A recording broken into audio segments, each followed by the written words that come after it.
Muy buenas noches, bienvenidos a un programa más de Tocando Vidas. Estoy aquí con el ingeniero Lorenzo Rey Retana. Lorenzo, qué gusto verte. ¿cómo estás? Esteban. Lorenzo es el presidente de la Asociación Mexicana de Ferrocarriles.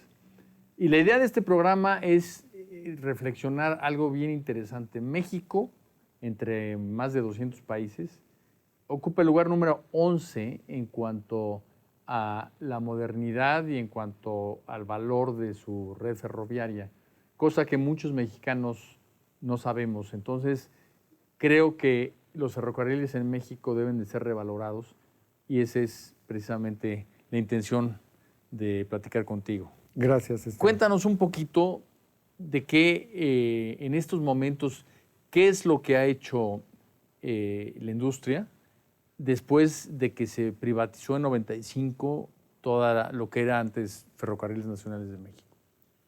Bueno, ha sido un programa muy intenso, son más de 18 años en los que se ha invertido muchísimo dinero, más de 5,000 millones de dólares, en la rehabilitación principalmente, la rehabilitación de la red ferroviaria mexicana.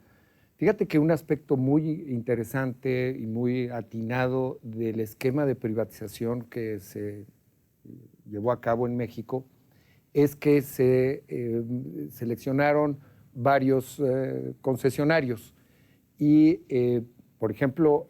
¿Cuántos son? ¿4? No, somos 7. 7 concesionarios, pero hay 3 concesiones regionales que se llaman, una gran terminal en el Valle de México y líneas cortas. Entonces, en total suman 7. Pero lo que te decía es que cuando Ferrocarriles Nacionales de México operaba, por economía y por el entorno en el que se desenvolvía, desarrolló una sola ruta, por ejemplo, para el movimiento internacional, el intercambio internacional de carros con los Estados Unidos. Desarrolló la ruta Valle de México-Nuevo Laredo. Y bueno, y esa ruta quedó asignada a un concesionario, es lo que se llamaba el Ferrocarril del Noreste. Y otra concesión, el Ferrocarril Pacífico Norte, tomó la ruta México, Valle de México, a Piedras Negras y Ciudad Juárez. Entonces, lo que ocurrió, y ha sido muy positivo, como te decía, es que las rutas, estas 2, 3 rutas hacia la frontera, se potenciaron. Ya no era nada más Valle de México, Nuevo Laredo, sino Valle de México, Piedras Negras, y además pasando por diferentes lugares del país. Valle de México, Nuevo Laredo, pasa pues por Querétaro, San Luis Potosí, Saltillo, Monterrey. ¿Cuánto mueve la red ferroviaria en el país? Bueno, en el 2015 movió 120 millones de toneladas y bueno, medido en toneladas kilómetro, que es un indicador tal vez más representativo, movió 84,000 millones de toneladas kilómetro. Hay una frase común, de esas frases que todo el mundo repite casi sin cuestionar, que dicen, no, lo que pasa es que los ferrocarriles mexicanos están igual hoy que en la época de Don Porfirio. Qué bueno que hace esa referencia, porque también a mí me parece pues una expresión muy desafortunada y desatinada. Si bien los ferrocarriles, tanto en Estados Unidos como en Europa, como en México, tuvieron su gran impulso en el siglo XIX, su papel fue cambiando. El ferrocarril nace como la panacea del transporte, antes obviamente del transporte carretero y del transporte aéreo, y entonces se desarrollan redes muy importantes. En Estados Unidos y México, para hacer la comparación más cercana, se llegan a unas extensiones enormes de rutas que luego ya no resultan económicamente viables porque surge el transporte carretero y también el transporte aéreo. Y entonces la red que se construyó en el siglo XIX, de hecho, ha disminuido de tamaño. Pero quedó sobrada en casi todos los países. Sobre todo en Estados Unidos, casi se redujo a la mitad, fíjate. Y en México no tanto, pero sí se ha reducido un poco y obviamente se han construido algunos nuevos enlaces, pero sobre todo se ha rehabilitado. O sea, esa red que dicen que construyó don Porfirio y que en realidad, bueno, fue todo el siglo XIX y principios del siglo XX, esa red, lo interesante es que se conserva, se preserva y se habilita para los requerimientos actuales. Y entonces es una red magnífica. Realmente a mí me gustaría aprovechar este foro para transmitir el mensaje de que la red ferroviaria mexicana es muy buena. ¿Es eficiente? Y cada vez más eficiente. ¿Es económica? Sí, definitivamente. Por eso es que ha crecido y por eso es que mueve este volumen tan grande de carga, porque lo hace de manera competitiva con el autotransporte, que es su competencia natural, digamos. ¿Es más segura que el autotransporte? Sí, tiene mejores índices de seguridad. Y lo que tiene grandes ventajas es, bueno, sobre todo que lo que capta el ferrocarril se baja de la carretera. Entonces, esto lo que significa es que... libera carretera. Entre más ferrocarril, menos requerimientos para mantenimiento y expansión de la red carretera, que es costosísima, como tú sabes. Entonces, cuando empezó la privatización en el 98, había el transporte ferroviario atendía nada más al 19% del mercado de transporte terrestre del país, y esto se ha incrementado a más del 26%. Y un 26% además de un producto mucho mayor. Bueno, o sea, todo ese crecimiento que ha ido creciendo con la economía, obviamente, se ha salido de la carretera.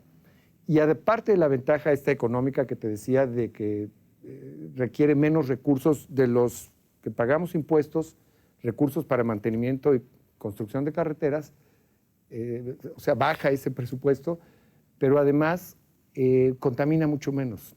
El ferrocarril, por su principio de operación, las ruedas metálicas en contacto con el riel también metálico, tiene una posibilidad de tracción mucho más eficiente que la del transporte carretero, del transporte con vehículos de neumáticos, y eso le permite transportar la misma cantidad de carga con casi la cuarta parte del combustible que usa el camión, de manera que emite mucho menos contaminantes. O sea, emite el 25% del contaminante de un camión. Sí.